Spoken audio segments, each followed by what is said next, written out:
quite a bit here. That mediation and arbitration talk was done yesterday.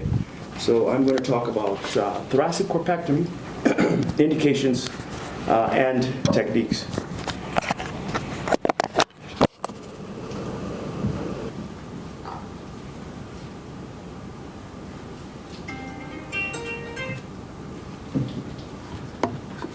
I'm Dr. Victor Awuor. So, quick question. This is my home hospital, Grant Medical Center, which is a level 1 trauma center. But quick question to the audience. How many of you do thoracic corpectomies? Thoracic, okay. Dr. Patel, what's your go-to approach? Do you use different things, depends on the patient, or do you have a workhorse? You know, like Ian, I'm a posterior guy.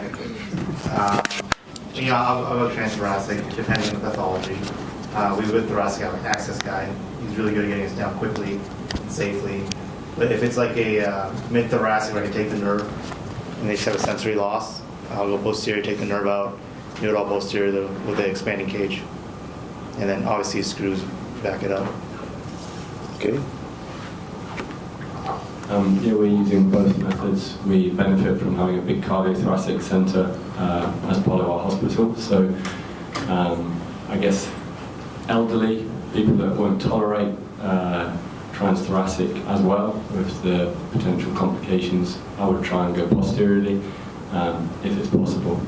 If I want to do it on a young person and I really want to get the best correction, often we're talking about TB cases with major deformity, then we'd go anterior transthoracic transport.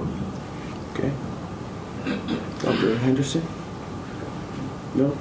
Yeah, I always ask Q what he would do. All right. Dr. Khalid? I don't do thoracic corpectomies, but the ones I've participated in were posterior. Posterior? Yeah. Okay. Dr. Hanlaw? I don't do a ton of them, but when I do them, I use an access surgeon and I go from the front. Okay. Dr. Lobel? Save my presentation. Oh, it's I've got it. okay. Dr. Galler? Echo some of the other responses, mostly posterior due to lack of an access surgeon and just the ease of taking care of it myself. Okay. I do a combination of retropleural corpectomies, and then if I'm above T5, then I'll go posterior.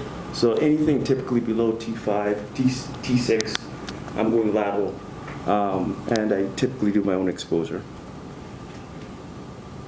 Does anyone know what the largest loss of life on board a single aircraft? When that was and what airline? Now that we all came on planes, I'm going to scare you a little bit. Malaysia Air? Pardon? Malaysia? No. So that was in 1985, and that was Japan Airlines. 520 people died, and there were 4 survivors. Okay. Then what's the largest loss of life in a single aviation accident? Anyone know? 9/11. That's non-terrorist related. Non-terrorist, let me specify. Non-terrorist related. Single aviation accident, largest loss of life.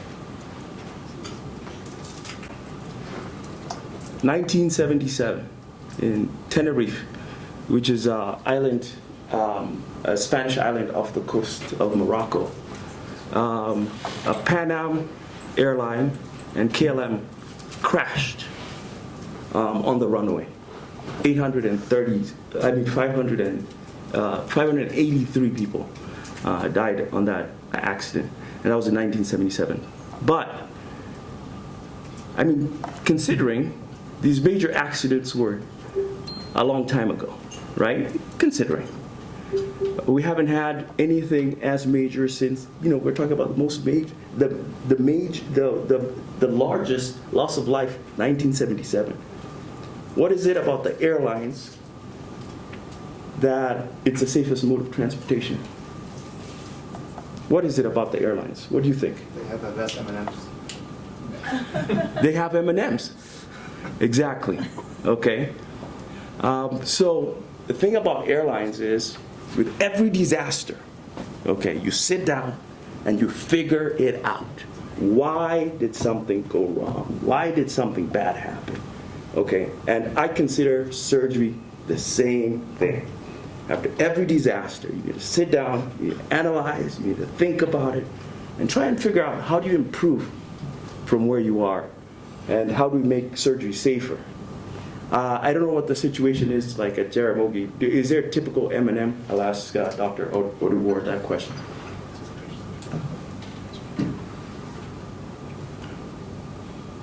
For example, if patients have bad outcomes, do people sit down and talk and decide on how to change? Commonly, we have mortality meetings every month for the Department of Surgery for all the bad outcomes and the near misses. Excellent. Okay. What do you do at Tenwick?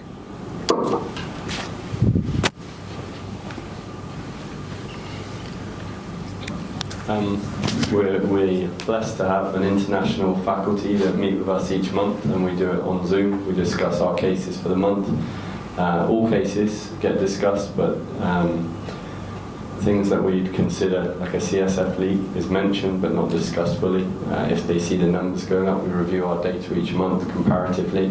So if you can see changes in trends, certainly with infection, that triggers alarms. But yeah, we have a supportive group, and the residents work very hard to make sure those presentations are efficient and quality. Excellent. How about in Mombasa? What do you do as far as M&M? Is there routine M&M? Yeah, there is a routine M&M every month to discuss all morbidities and mortalities. Great. Yeah. Okay. So it's a little bit off. Did something change? I don't know. Even the first slide was a little bit different.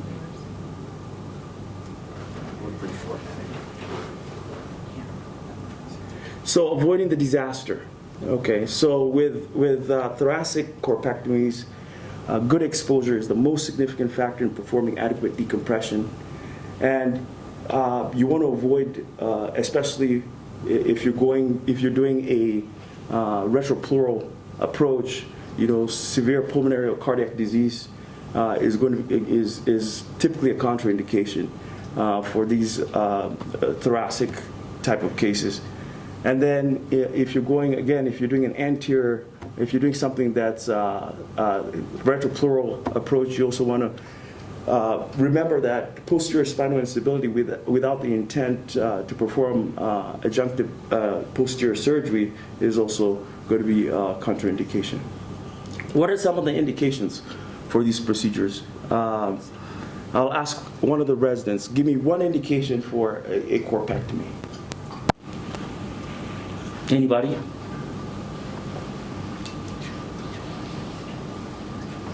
Go ahead. We'll start. Any of you? Any indication? Just name one. Anybody? Anybody? Okay, so infection. Okay. Anyone else? Tumor, trauma. Tumor, trauma.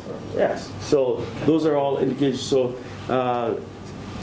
you can have a burst fracture with canal compromise and neurodeficit, large thoracic disc, tumors, infection, deformity. These are all indications for these kinds of procedures. So with a retropleural approach, you can do ventral decompression without entering into the pleural cavity. I don't put a chest tube in everyone. Just if I have a significant tear, then I will put a chest tube, but typically a primary repair of the pleura and not necessarily put a chest tube. You can also have excellent anterior column reconstruction with little risk to the spinal cord. Now, what are some of the difficulties? Manipulation of the diaphragm, especially at the thoracolumbar junction. You also start risking the lumbar plexus You know, the big bleeders that you have to worry about here are going to be the segmental arteries. And then there's mechanical difficulty. If you're doing a retropleural approach, it can be difficult to decompress the spinal cord. So you have to do, it's a meticulous process, and can be once you get close to the spinal cord, it can be somewhat difficult to get the decompression. So again, a good exposure is important. Things to consider: neural monitoring. The patient's put in a lateral position with operative side up. I can tell you, I always operate with the left side up. I never operate with the right side up. I just find it easier, the liver's out of the way. So in my surgery, the patient's left side is always up, and the room setup is always the same. And my PAs will tell you if anything's different, I want it the same every single time. We're that airline. We're going to land this plane. Okay, so we always want things done the same way every single time.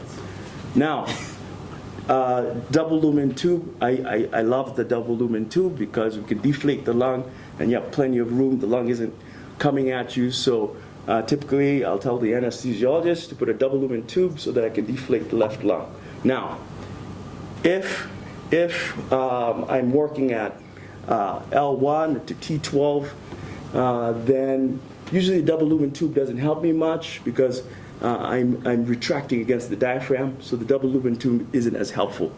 But if I'm at T8, T7, T6, the double lumen tube is godsend. So I really appreciate it at those levels. Now, if you're going posteriorly, these are really the posterior options. This diagram demonstrates what you'd get with a laminectomy, okay, and transpedicular, and then costal transversectomy, and then the lateral extracavitary approach. So if I'm, now my workhorse is straight lateral retropleural, but again, if I used to do most of mine posteriorly before, but now I find that I can actually do it quicker and more efficiently using navigation and going lateral instead of going posterior. But I mean, at above T5 or so, then I still go posteriorly. Considerations when going posteriorly: using a temporary rod. So once you decompress and do a you've destabilized one side, and you're working on the contralateral side, it's important to put a temporary rod because you can have significant instability and actually cause more harm. So as I'm working from side to side, I make sure there's a temporary rod holding the contralateral side in place so that the instability doesn't cause further damage. Now, if you're down low in the thoracic spine, you just need to be careful. You need to consider some of these patients can develop pseudo hernia, especially if you do a rhizotomy. So that's something to consider. Here's a case. First case: 44-year-old gentleman, diabetic. He has significant myelopathy and T8, T9, discitis, osteomyelitis. What would you guys do? Significantly myelopathic, very weak, has some cord signal change, and is having a progressive decline. Anyone? He's massive. Pardon? You mean massive? I do not. Dr. Hanela? I guess I would want to see exactly how much compression there is on the spinal cord. If you've already decided there's compression on the spinal cord and you need to do something, aside from biopsy and treatment of the infection, then I would do a corpectomy, put a cage in, and I would do that with an access surgeon. But if there wasn't that much pressure on the spinal cord, it looks like there's a lot of room posteriorly on that sagittal image. Yeah, it's all anterior compression, right. And he has cord signal change. So, assuming that's the case, then I would try and decompress it and just stabilize it from the back. Anyone else?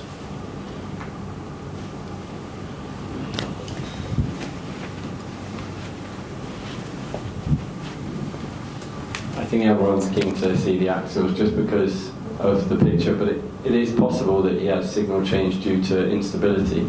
So that's a lying down MR and CT. And I guess if he's getting trauma to the cord, that could be causing the signal change, in which case posterior fix, posterior approach, get some samples and treat is possible as well. Okay. Anyone else? The images are taken when the patient is lying flat. So when they're in erect position, seated or standing, I think the compression is going to be more, and that will indicate at least stabilization of that level. If there is no any other infection, Okay. or any other vertebral infection. Yeah, so, and also the patient's getting, progressively worse, cord signal change, anterior compression. I know it looks like the patient has a lot of room posteriorly, but all the compression is anterior, and the cord is actually kinked. If you look really close by, right here you have some compression right there. So in this patient, I actually did a lateral corpectomy and then did a posterior stabilization.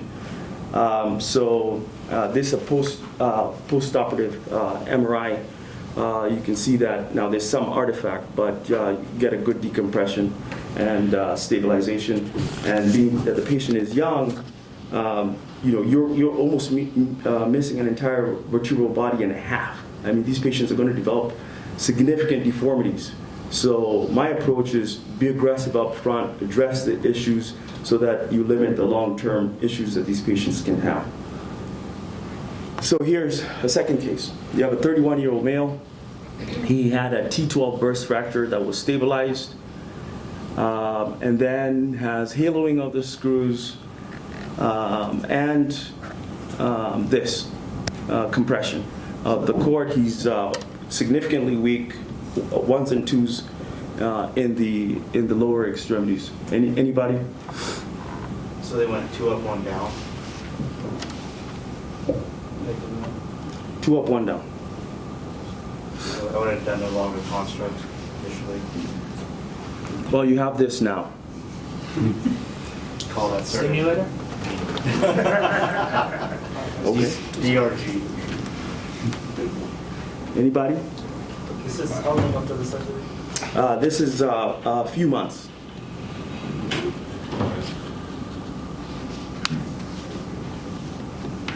Dr. LaBelle? Hold on, just wait for the mic. Oh, sorry. Good morning and thank you.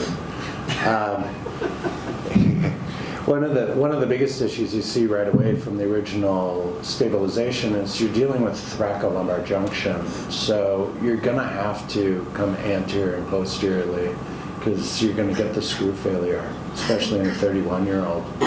So, it's going to be keep everything posteriorly, transiently, come in laterally. Well, you can't. You've got to pull your screws out first to do the corpectomy.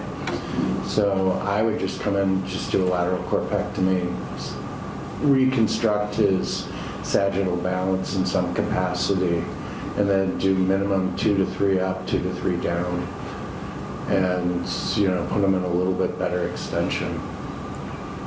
Okay. Anyone else? What would you do in Germany? Dr. Ogutu. Yeah, initially we would have done a long construct. Oh, sorry. Yeah, okay. I was saying initially we would have done a long construct because it's a junction segment. So 3 up, 3 down. Yeah. How are the initial pictures? How did they look like, the initial fracture? Actually, the fracture has progressed. It's progressed? Yes. So, even with the instrumentation, that fracture progressed. And then with a kyphosis, the fracture looks definitely worse and the bottom screws are pulled out. Yeah, probably we would have done a corpectomy from the initial stage and then maybe just... Well, in the initial stage, there was no compression and there was no spinal cord compression in the initial surgery. Okay. For us, from this point, then just from this point going forward. This point going forward, I think, from anterior, that's an option. That would be an option to put in a cage, big cage from anterior, that you have some support from the front, and then you could go I'll go two up, two down if I go anterior. Then you have some support from the front. Okay. Dr. Gallic?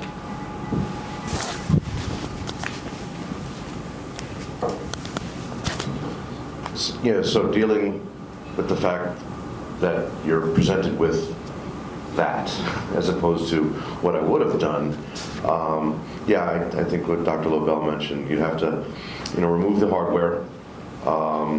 Depending on the capacity that you have to get some sort of image, to figure out what your new baseline is. Your goal, of course, is going to be to restore that sagittal balance, get some degree of decompression. I guess with your comfort level and with your access to access, you can decide whether or not you want to go from the front or the back side. In my practice, because I have lack of a good access surgeon, I'd probably use a modified posterolateral approach to do the corpectomy that I would be planning at that destructive level with an expandable cage, and then definitely put in a very long construct, probably 3 up and 3 down to secure that. Okay. Lee, Dr. Lee, how would you all approach this here? Do you ever do corpectomies at Jaramogi, or is this something you'd send out? We've got a guy. Okay. Yeah. We don't do corpectomies at Jaramogi. Usually, if we have, if I run into a problem like this, there's a number of guys in Nairobi who do deformity work. And I think that will probably be the first port of call.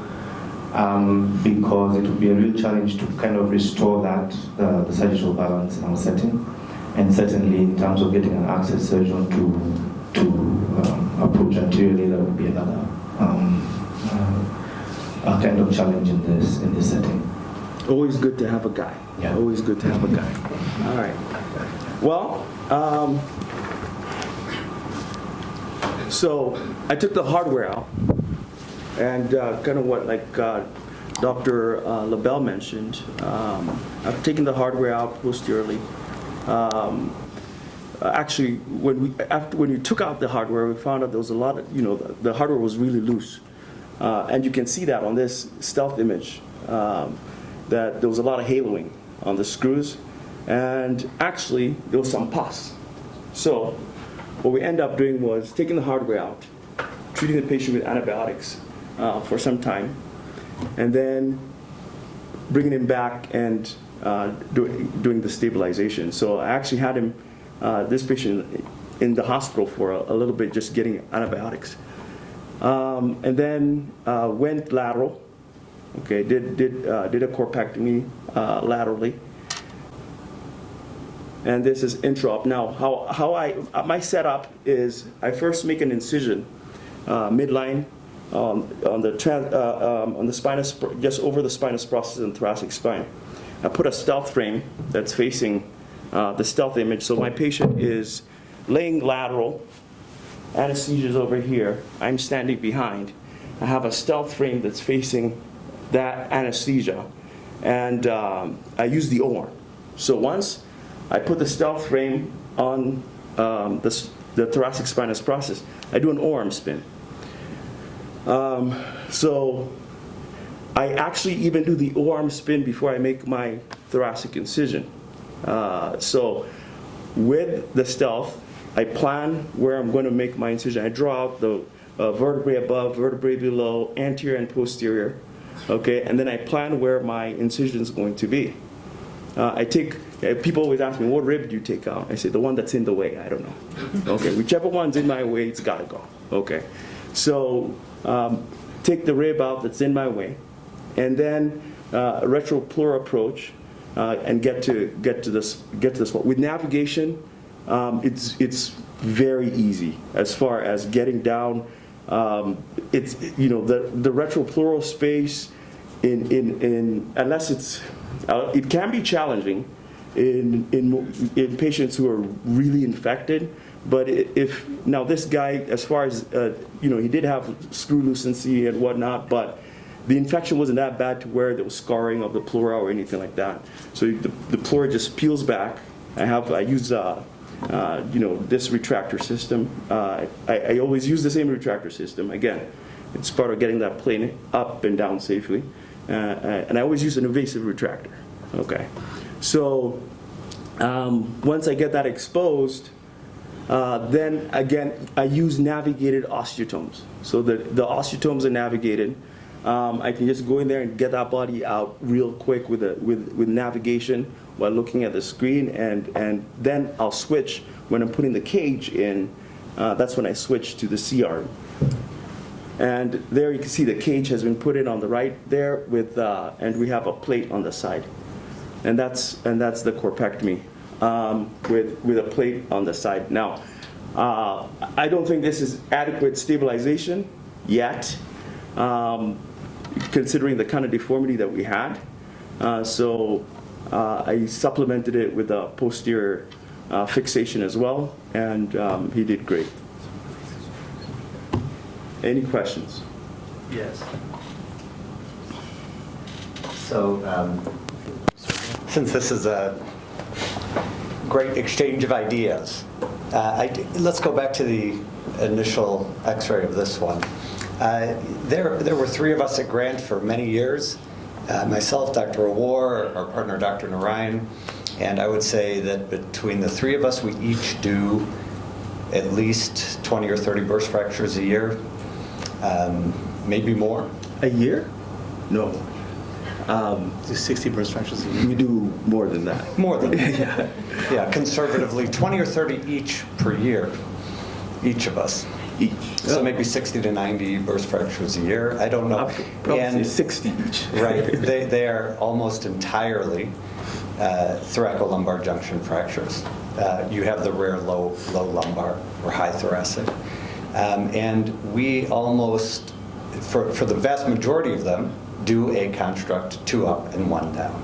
And the reason is we're able to preserve motion in the lumbar spine, and so the additional fixation is in the thoracic spine. And with 2 up, 1 down, we had excellent results.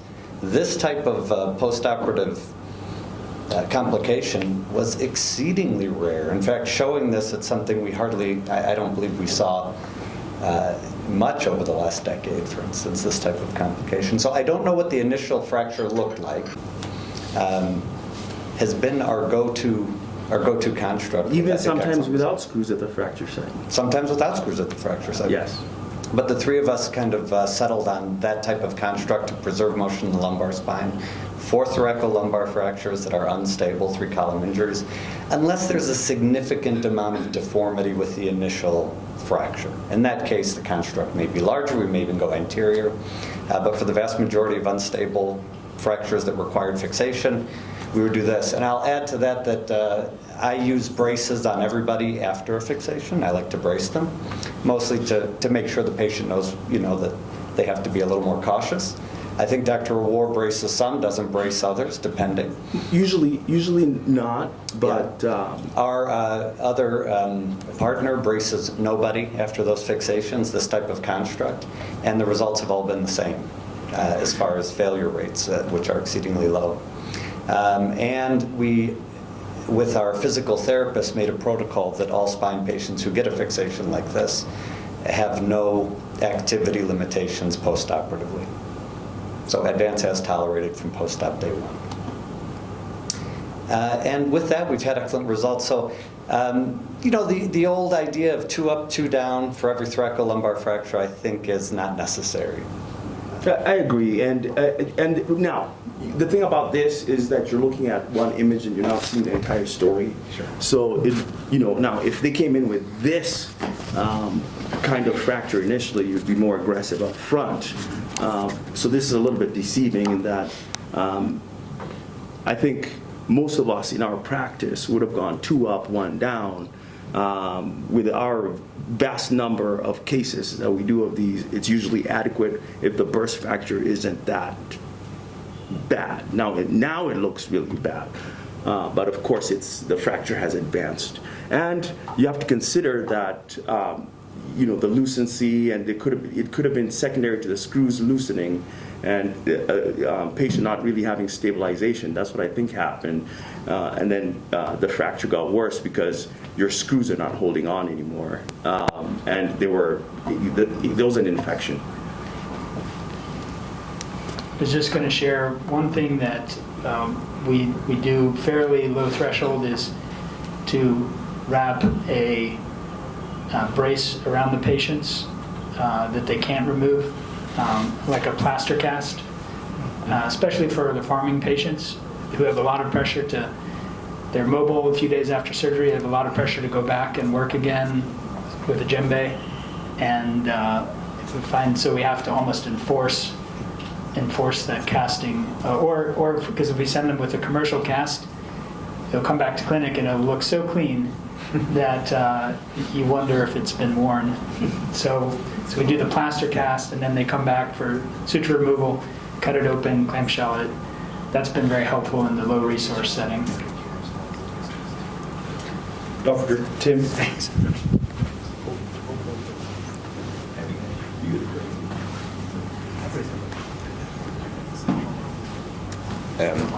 I just have two questions to Dr. Awuor and Chris, Dr. Karas. If you do 2 up, 1 down, do you remove the construct after 1 year? Is that something you do? That's the first question. Then the second question is, what's your experience with, we do this a lot in Germany, spine, you go in, like there's the spine jack, I don't know whether you know it. You lift up the body, put in some cement, and then you put the screws in, just 1 up, 1 down at the fracture site. Well, I can say actually, we do a lot of minimally invasive for trauma. MIS, perc screws for a lot of trauma patients. And now, if it's in the thoracic spine, like this, especially if you're going 1 level down, unless the patient is really pushing for the hardware to come out, because you're not really losing that much motion in this case. But if, for example, if I'm doing an L1, if I'm doing an L3 burst fracture, and I'm doing percutaneous screws, I go probably 1 up, even 1 up, 1 down if I'm in the lumbar spine. Okay, young patient, a lot of times they'll want their hardware out after some time, or I'll offer it. Then we can take that hardware out. But most of our cases are T12 or L1 burst fractures, and a lot of times we just leave the hardware in. For those that I need to arthrodese, even with perc screws now, I do arthrodese the facet joints, and you look at images afterwards, the facets are all fused together, so if I need to. Now, some patients, I don't even arthrodese. It's just perc screws, and they heal beautifully. Once the fracture heals, the patients do just fine. Thoracic spine, we don't even take the hardware out, unless there's an issue with the hardware. But most of what we do is actually minimally invasive perc screws for a lot of our trauma patients. They do really well.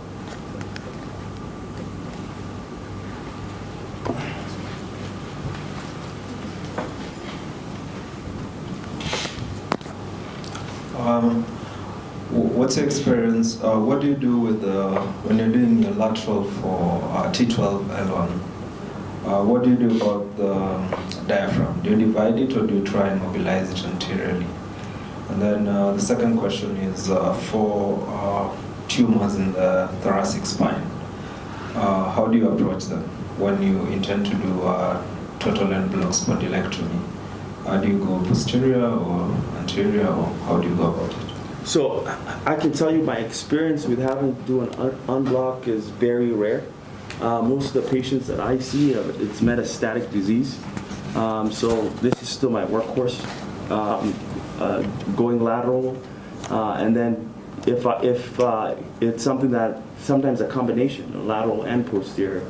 But as far as the thoracolumbar junction or even L1, I can even do, believe it or not, even at L2, you're going to be in the thoracic cavity. Okay.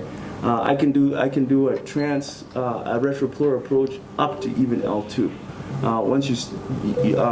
But the diaphragm is going to be in your way, so you have to release the diaphragm, and then I typically suture repair that after I'm done.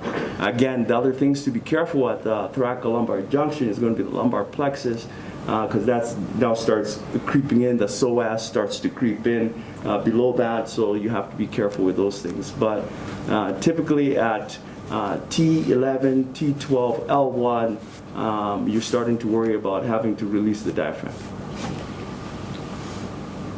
Yeah. In the event that you have a patient with a fracture, not as bad as that one, burst fracture, patient has neurological function, you'd like to decompress. Would you do pack screws, then decompress if you're to do pack screws, or you never do pack screws for cases where you have to decompress? Did you say they have a neurological deficit? Minimal, let's say. I typically don't do a corpectomy unless someone has a neurological deficit. Okay, so I preserve corpectomies for patients with some kind of neurological deficit. If you don't have a neurological deficit, I'm doing it all from the back. All right. And if you don't have to do a corpectomy, but you need to decompress posteriorly, are you able to do pack screws and then decompress? Oh yeah, absolutely. So you can do perk screws and then do a small incision in the middle and decompress focally. So yes, I do that a lot of times, and a lot of times, a lot of patients get some distraction, and you'll use that ligamentotaxis. You'll be amazed at the kind of height you're going to get. You can look at, there's something called a reverse cortical sign. If the fractured fragment, if the cortex of the fractured fragment is anterior, usually with the ligamentotaxis is not going to work, because the ligament is disrupted. But if the cortex is still posterior and you distract, we usually get, very good restored height with a lot of these patients just with percutaneous stabilizations. And in the previous case, if it was a metastatic lesion for a patient who is not fit for major surgery, would you consider kyphoplasty, and what's your experience? Yeah, well, it depends on what you're trying to achieve. So with metastatic disease, that's a whole different beast. Okay, which patients are we taking to surgery? So the patients who I'm taking to surgery are going to be patients. Number one, are they unstable? Okay, those are the patients taking to surgery. Number two, is it a radio-resistant tumor with high-grade compression? Those are the two groups of people I take to surgery. High-grade compression that's radio-resistant. Now, if I have high-grade compression in a radio-sensitive patient, I'm not taking them to surgery. They have an emergent radiation. So it just depends. But again, it's still, my workhorse is still going to be, if I'm doing surgery and I'm stabilizing, if there's significant compression, a radio-resistant tumor, this is still my workhorse. All right, we're going to... Can I add something real quick? With a burst fracture with significant retropulsion, even 50 or sometimes even more percent stenosis of the canal, if they don't, like Dr. Awuor said, if they don't have a neurologic deficit, percutaneous fixation without decompression alone is our standard. So unless there's neurologic change, we don't consider decompression anteriorly or posteriorly. And sometimes you add more risk by adding a laminectomy that's unnecessary. Absolutely. Just one question. So you put the screws first. You put the screws first, pack screws first. Then would you do the laminectomy and decompression at that point, or you put the rods, then decompress? You can do it either way, but once I typically put my perk screws first, then make a small incision in the midline, and then do the decompression. Yeah, that's typically my flow. Yeah. Thanks, it was a really interesting talk. Just one comment I thought was I've learned something about doing the retro or outside the pleura approach, especially if you might find a CSF leak where you had all the bone fragments going back. I think if you went transpleural, you'd end up with a CSF fistula into the lung. So yeah, thanks for that. The other thing was, do you know the two infections, the two pathogens for those two cases? I'd just be interested if you did know. I'm trying to remember. I think it was staph. I think it was staph. Yeah. Anyone else? All right, we'll stop there. Thank you.